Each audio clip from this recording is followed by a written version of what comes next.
Hey guys, thanks for stopping back for another wildlife Q&A. Today the question comes from PJ Howard. He asks, how do I go about finding warblers? Well, PJ, there's a lot that goes into it. The first thing is research. So I research a few things. I research the bird's habitat that it likes.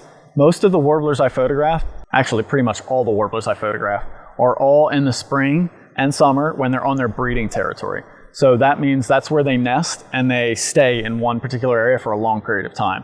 I don't really bother with migrating warblers because they're just moving through and it's just dumb luck at that point, in my experience. So with breeding warblers, they tend to stay in one spot and I can repeatedly find them again and again. So the way I find them is research. I research the habitat that these birds like to live in and breed in.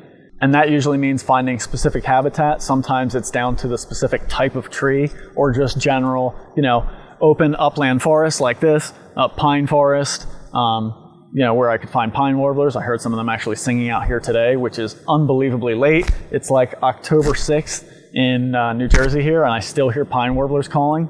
I thought they would have been gone by now, but this is the kind of habitat for them.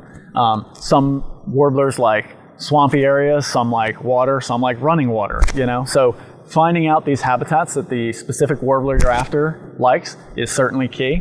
Then the second online research I'll do is eBird. So I use eBird to find areas where they're reported often.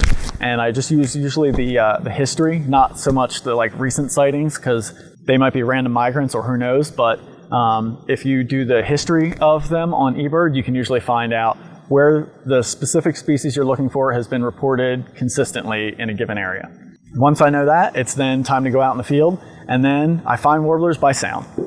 I almost never find a warbler by seeing it first. It's always by learning the call, knowing the call, and then listening for that song. So I always go out in the morning. That's when they tend to sing the most and be the most vocal. And then I just walk through the forest or wherever the habitat is, and I listen for them. And then once I hear them, I hang out in that area and start working with the bird. So thanks for asking, PJ. That was a good question.